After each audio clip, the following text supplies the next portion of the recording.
Good afternoon, and thank you for joining us today. My name is Jeff Bruner from WiLS. WiLSWorld Shorts is a series of webinars designed to bring you relevant and timely information kind of directly to your desk. So today's session is tips and tricks, web accessibility tips and tricks with Ashley Dzick. Ashley Dzick is a user experience consultant and an adjunct professor at Milwaukee School of Engineering. For the past 10 years, she's been dedicated to building inclusive and immersive experiences across desktop, mobile, and emerging platforms. Her areas of specialty include accessibility, data visualization, and building data-informed research strategies for design teams of all sizes. She's also been enamored with libraries and public outreach since a small child, and she's thrilled to be here today. So in today's world, and perhaps right now more than ever, libraries are far more than a physical place. The online resources that your institutions provide are just as important, and it's critical that they be able to serve all patrons. Ashley's going to talk to us about some best practices, tools, and resources to help make sure that your online presence is accessible to all. So Ashley will be presenting and sharing some slides with us. Feel free to put any questions that you may have into the chat box, but we'll probably hold off on addressing them until the very end of the session. And with that, I will turn things over to you, Ashley. Thanks, Jeff. Maybe figure out how to go to the next slide. Okay. Sorry, technical difficulty. Please hold. We'll go this way.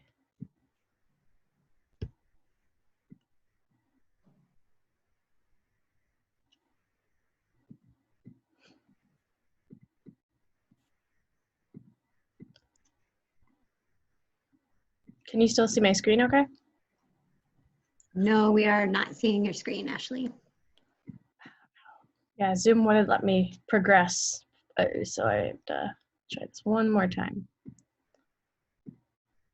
It can be a little weird where the focus is. You know what I mean?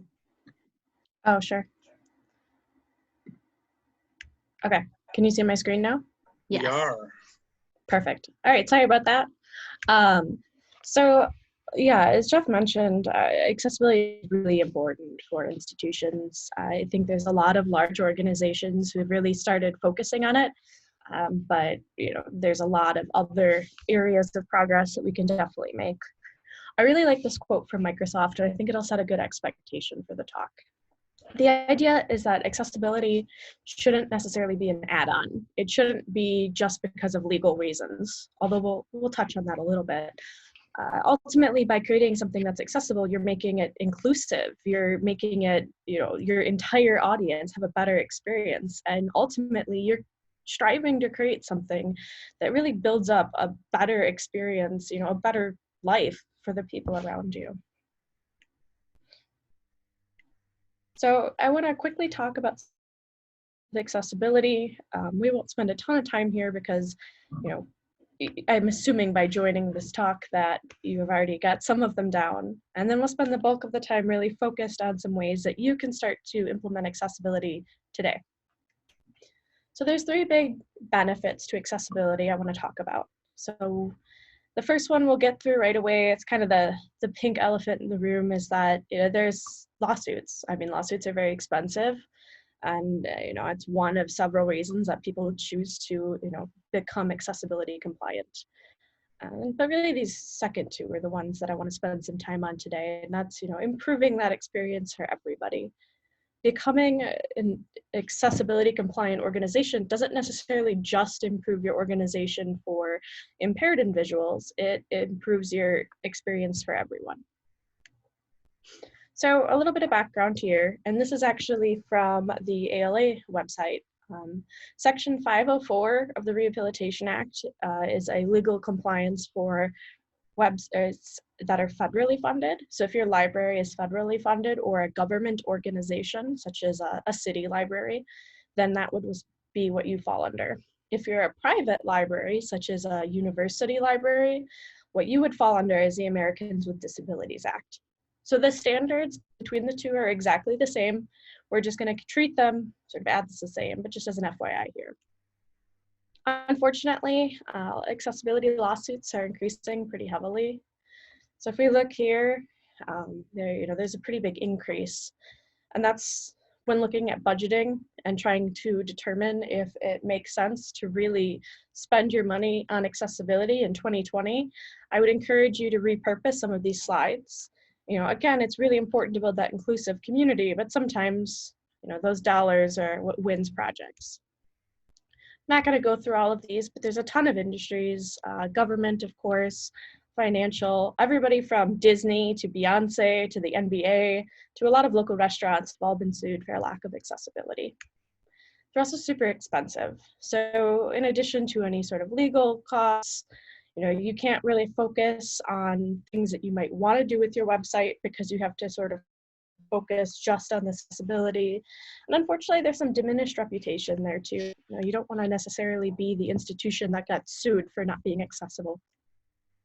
Getting to some of the, I guess, more holistic benefits of accessibility.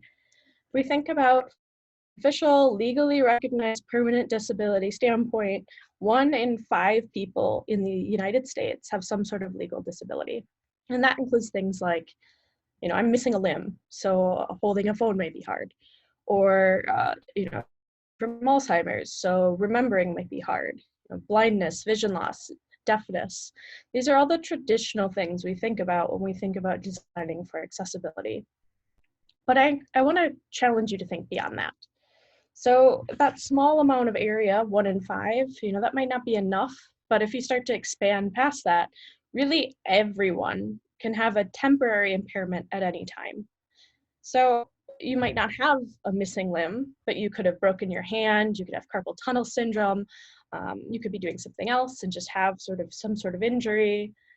Eye surgeries are pretty common, maybe it's an ear infection, whatever it is. But the idea is that when you're designing for a permanent impairment, you also kind of by default design for all these temporary impairments as well. But I want to go one step further. So the idea is that situations, just being kind of aware of what is happening with the user at any one time, expands that even more. So picking on folding a phone and tapping. You might not be missing a limb, you might not have broken an arm, but let's say you're holding a bag, you're holding a child, you're holding something else. It doesn't really matter that you still have that arm, you can't use it. You're not going to put the baby down so you can surf the web a little bit faster. You're going to try and figure out how to use the phone with one hand. And situations can impact your entire audience. So when we design for that smaller set of legal disabilities, we get all of this sort of built in. Another way to look at it, 2.4% of Americans permanently lose their sight every year. Maybe that's enough for you to care about designing a screen reader enabled website, maybe not. There's about 5% of people who have some sort of eye surgery or other thing that happens that they temporarily lose sight. We expand that, we have people who are looking at their phone, or there's a glare, or they're distracted by something. That loss of sight gets up to 100%, because again, we're kind of looking at this from a situational perspective. So again, designing for accessibility, you kind of design for that entire audience, not just that 2.4%. And the last sort of benefit I want to more so than just your average population, web accessibility really enables disabled patrons to access your entire library. I mean, an example, a paraplegic man can't necessarily drive himself to the library. He could rely on others to help him get books and then everything else. Or if there's a website that's accessible and it works well with the technology that he can use, he can now go online and get an audiobook and have it play for him. It gives him a really big sense of independence that individual might not have otherwise had. It also offers a place where individuals can start to connect with others. We're promoting literacy for all individuals.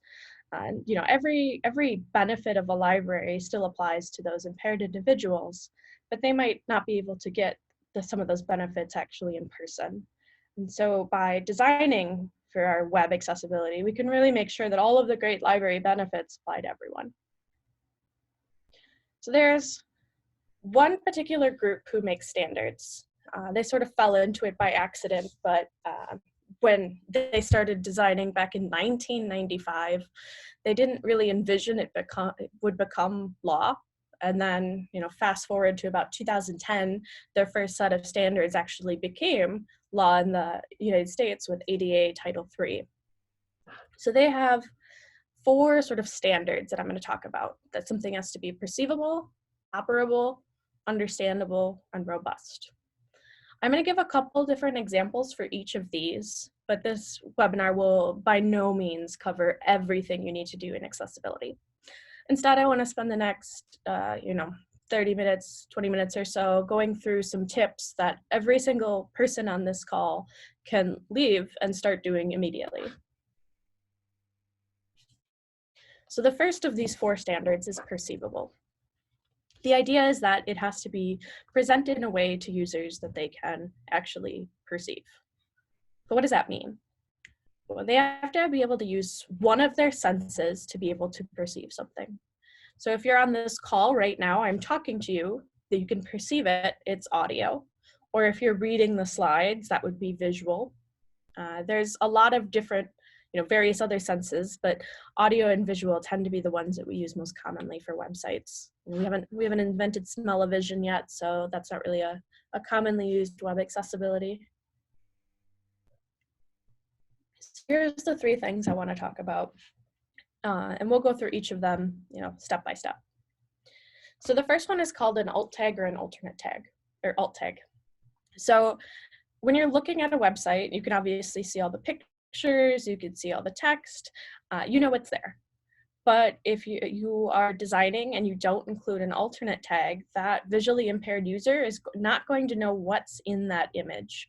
They might not even know the image is there unless you code your website in a certain way.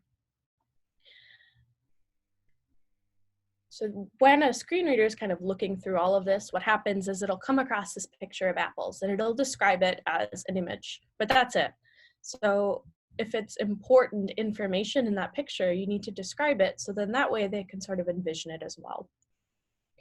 When you're thinking about how to write a good alt tag, think about how you would describe that image to a friend. So in this case, I might say an illustration of 4 shiny apples. If I had different, if it was actually a picture of apples, maybe I would just say 4 shiny red apples. So then the screen reader, because you added that tag, will actually know what's in it, and it will actually voice that to the user. This has to be done with pretty much every non-text element on your page. So it'll be able to read all the headers, all the text, and all the content automatically, but things like buttons, images, any video, all of that will need some sort of non-visual alternative. So buttons are a little interesting because it'll automatically know it's a button by default. And this button here says submit form. So the screen reader can still read the text, at least. So it's not as bad as if it just wasn't there, but you can still add other alternate text. The goal is to really be as descriptive as possible.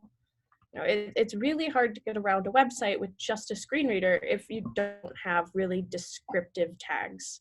So if this was on a website, let's say H&R Block or TurboTax, and I'm on my last screen and I'm about to submit my tax data, I might actually tell them what's about to happen instead of just submit form. That way they know, and maybe they think to themselves, okay, I better double check, or nope, this is great, go ahead and submit my tax data. So writing alternate text, it is kind of a big endeavor. We do have a lot of images and a lot of buttons on websites. So I wouldn't necessarily get overwhelmed and immediately think you have to write alternate information for everything. Pick an important page, like the home page or a category page, and then just one by one start adding some of this alternate tags. Depending on how your content is produced will depend on where you put that alternate tag. So the second thing I want to talk about is colorblindness. So there's quite a few different kinds of color blindness, but the most common ones in the United States are yellow, blue, and red green. About 8% of men and about 0.1% of women have some sort of color blindness. Now, if we look at this image of apples, you can see that the yellow-blue color blindness, apart from the stems and the leaves, there's not really a strong difference. But look at how different it is when you have red-green color blindness. If I go through and I actually apply that to a form, this middle form, if I'm just using red and green to try and validate, and somebody has red-green color blindness, or in this case, deuteranopia, they would have no idea what was wrong and what was not correct, like what was correct. So in this case, you would have to redesign this in some sort of way. You'd include an error message or some icons, or maybe just completely different colors. So similarly to alt tags, it's not that you necessarily have to go run out and completely make sure everything is colorblind right away. Just look for important parts that you need to start validating. We use red and green so frequently on forms that if you're looking for a good place to start, I would start there. At the end of this deck, there's a lot of different tools listed. And so how I did these, with the apples and with these forms, that's one of the tools listed in the back. So if you're thinking, I have no idea how to do this, don't worry, I have a ton of different resources for you. We'll kind of very quickly go through those, and then they're all linked so you can go through them on your own. So unfortunately, I was thinking about that actually when we were talking about doing this as a webinar. Right now, if I didn't provide the slides, somebody would have no way of listening. So that's one of the reasons why I tried to make sure to highlight as much of this as I could on the slides, because then that way somebody who is deaf could still sort of follow along. In the case of video and audio captioning, it's really important that you either provide some sort of transcript or an alternate way to get that information. If you're really excited about something and you record a video, but there's no text equivalent, people who are deaf are not going to be able to access that. Where I see this a lot is training videos. So let's say you released a brand new website and you're going to record some screen sharing and some videos to help people, learn how to navigate the new website. Well, if you don't have a text equivalent, again, people who are deaf really aren't going to be able to perceive them. Sort of the interesting part here that a lot of people don't think about.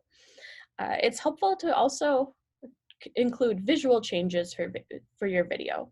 So let's say you're providing a transcript and there are two people talking and one person gets up and walks out of the room. Actually taking the time to include that visual depiction is really helpful for people who might not be able to visually see it follow along. So it's not just the actual words and what people are saying, but it's also the description as well. So again, we had perceivable as our first part. The second part is operable. And so again, in perceivable, I had to actually be able to see it or hear it with my senses. In operable, I must be able to use it. So it's not just enough that I can see it, I have to actually do something with it. Where this commonly comes into play are all of the devices outside of a mouse and keyboard. So when designing or developing or working on content for our website, a lot of times we think about a mouse and a keyboard. But not everybody uses a mouse. Not everybody even uses a keyboard, or they might use a keyboard with their phone. If I'm somebody with Parkinson's, having a keyboard for my phone can be really helpful, because if I'm having a particularly bad day with some tremors, it might be really hard to click on that button. By using a keyboard, I can, have something a little bit steadier to help me. So similarly to getting started with perceivable, here are the two sort of tips that you can get started with operable. The first one is pretty straightforward. After this, I want you to go find your library's website, or even just try with any other website, and try to get around and do something with just a keyboard. You'd be surprised at how hard it is on most websites. Almost every single website is designed for a keyboard and a mouse. And again, unfortunately, there are plenty of people who that just does not work for. keyboards in general, they aren't just for desktops either. Again, there might be somebody who is really using it on an iPad or an Android tablet or a mobile phone, and they might use a keyboard as well. But at a minimum, I would say at least try your website with just the keyboard. You can see in this example, I'm going through on Twitter and just using a keyboard.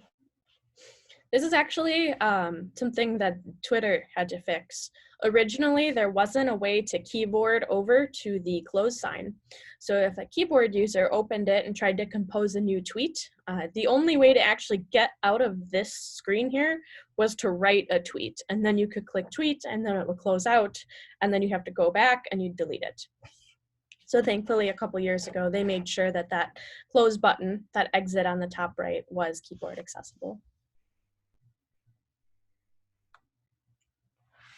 So I did not include an example for flashing elements on purpose, but because anything that flashes or is really shaky movement, it can cause somebody with epilepsy to experience seizures. It can be really bad for people with vestibular disorders. So that's things like people who get vertigo really quickly. So anytime there's something that auto plays or auto scrolls, like a carousel slider, that can cause issues for people. That's not to say that you can't incorporate some movement.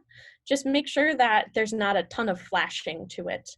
And if possible, you disable autoplay on videos.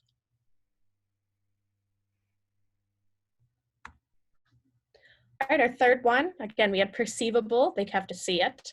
We had operable, they have to be able to use it. And this next one is understandable. They have to actually be able to understand what it is. So specifically, there's two parts here. They have to be able to understand the content, and they actually have to understand how to use your website. So the two sort of main components here, you know, if you design for something that has a really high reading comprehension level, you use really complex sentences and conjugation and all of these other sort of literacy flourishes, it can be hard for people to read. The same thing goes if you have a very complex language. It's not as much of an issue in you know, library systems, but definitely some fields like financial or you know, anything legal, they use a ton of jargon. You know, if you've ever had that, you know, you open a new program or something for the first time and it has this giant thing that it wants you to read of terms and conditions. It's like 30 pages long, and you try and read it, but it's all in legalese. This would definitely not qualify for understandable. Those are very hard to read. So there's three things I want to talk here. The first one is using just simple, concise language. We're going to explain jargon, and then I want to talk about breaking up content with headers and white space. So again, simple, concise language, very plain language. It's not that everything has to be at a first grade reading level with very short sentences, but it can be helpful to sort of break up your sentences into meaningful segments. You know, whenever possible, you want to really focus on words or content that feels relevant to the user, something that's familiar, and shorter words over longer words. It's not that you can never use them, but if every word is really abstracted, they're all very long, they're sort of far-fetched, it gets very hard to read very quickly. You'll also see this in just sort of eliminating redundancy. So in this example on the left, it's still plain language, it's still simple language, but just a lot of extra. Somebody already struggles with reading comprehension, this can seem overwhelming because that's a lot of words. Instead, they created a much more streamlined one with just smaller, very short labels that is a lot easier for your people to read. Again, it's not necessarily that everybody needs very simple language, but I think all of us can appreciate the fact that the one on the right is much, much easier. So here's kind of a silly example. These both say the same thing. I could go through this whole paragraph about this concept, or just very simply, more night jobs would keep more youths off the streets. There's a lot of different resources around writing simple, concise language. I suspect a lot of our attendees today have already started writing or have been writing with concise language for years. But again, I'll have some resources for you there as well. So jargon's kind of an interesting one. We won't end up in an area where you will have a ton of legalese, I suspect, but there's still a lot of extra words that can be confusing for people. So if you do end up having a lot of very complex terminology, I'd recommend including a glossary, definitions, or a tooltip, or something that helps users sort of figure out what that term means.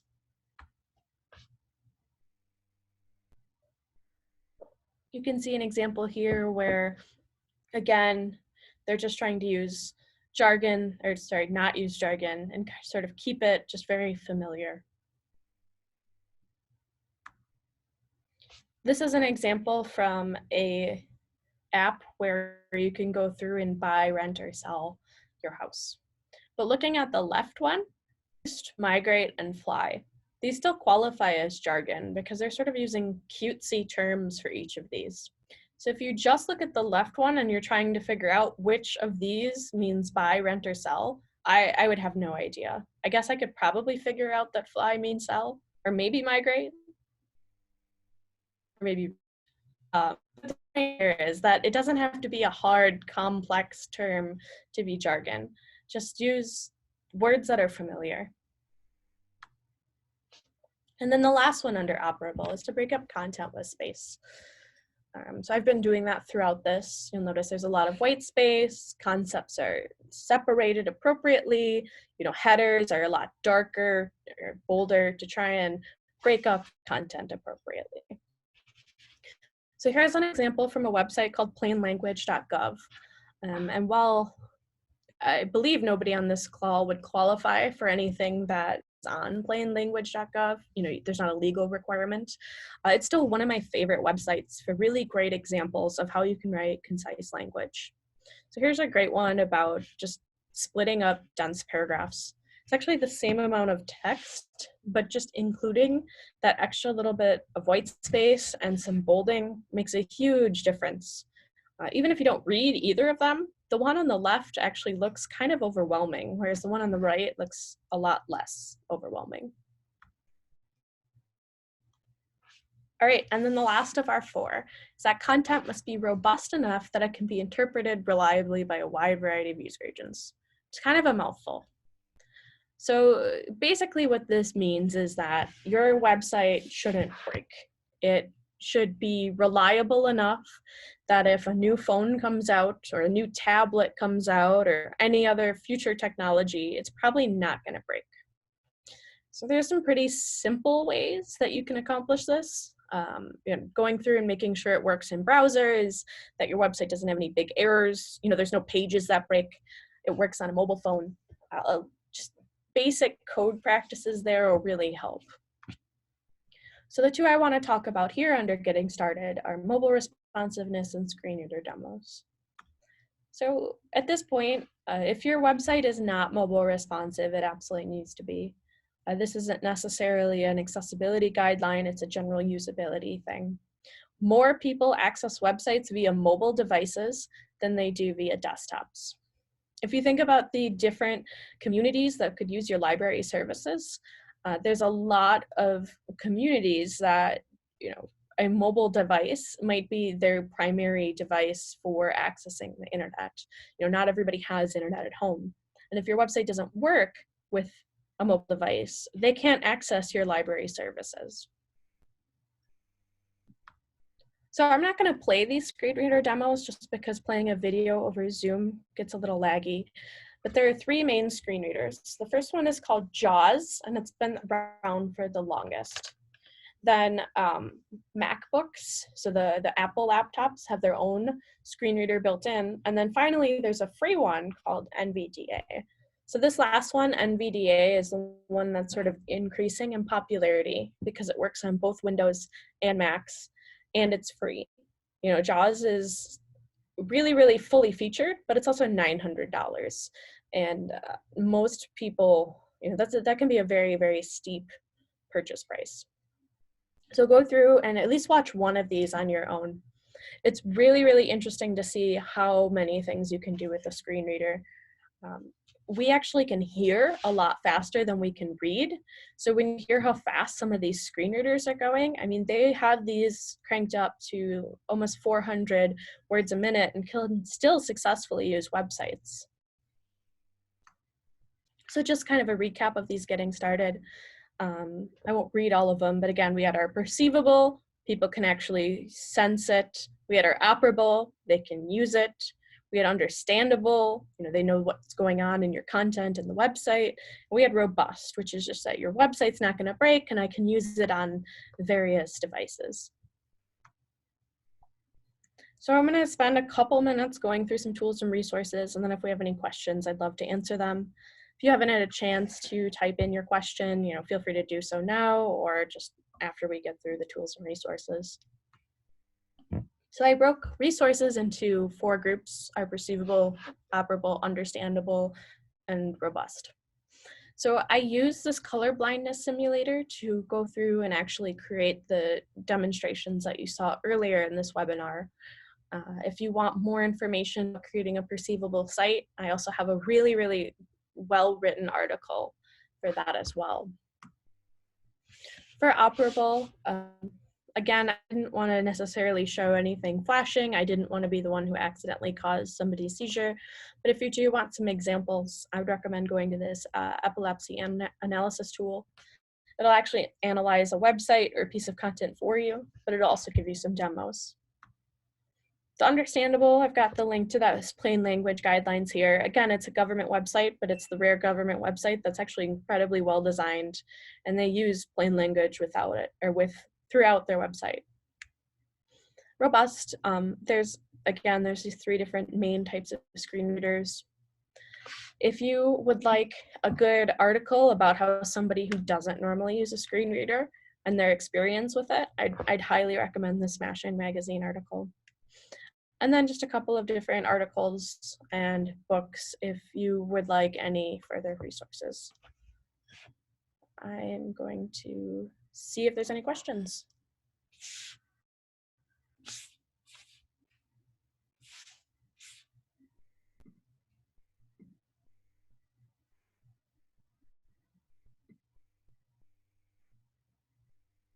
All right, I don't see any in the chat. Feel free to type some now or raise your hand if you do have any questions.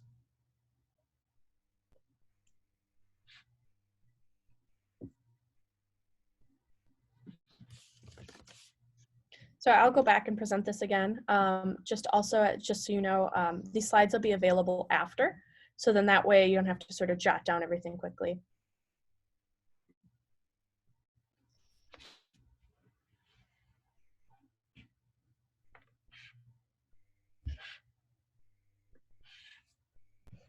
I believe these will be posted on the WiLSWorld website.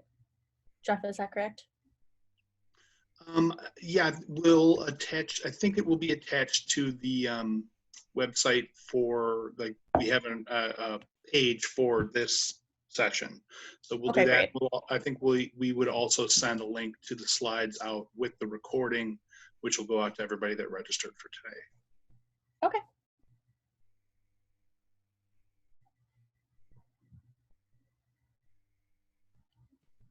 Okay.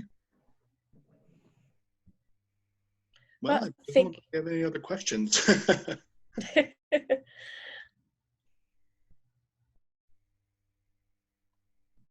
Well, thank you so much for coming today and presenting for us, Ashley.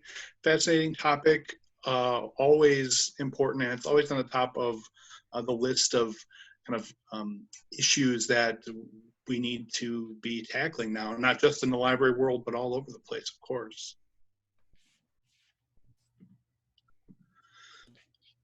Yeah, so there was a question if we can share the link with coworkers. Please do. Please share this link with every single person. I think it's really important that more people start talking and thinking about accessibility There's nothing in here that's proprietary, so feel free to take it, rip it apart, grab links, whatever is going to be most helpful for you to start really thinking about and start implementing some of these suggestions. Fantastic. All right, thank you so much. I think, boy, this is the point at which I should know if we have another WiLSWorld Shorts coming up later this year, but I don't know that. Andy, are you still on the line? Could you jump in if there's something else we wanted to promote before we wrap up for today? We don't have another one on the books yet, but we are putting together the rest of them for the year. So there should be 3 more, and we will share information about that as soon as we've got it. Dynamite. Thank you so much. Thank you to everybody for attending. I hope you got as much out of the session as I did. And thank you again to Ashley for joining us. It's always a pleasure to have you. Thanks. Thanks, everyone. All right. Have a great day and a good afternoon, everyone. Stay healthy.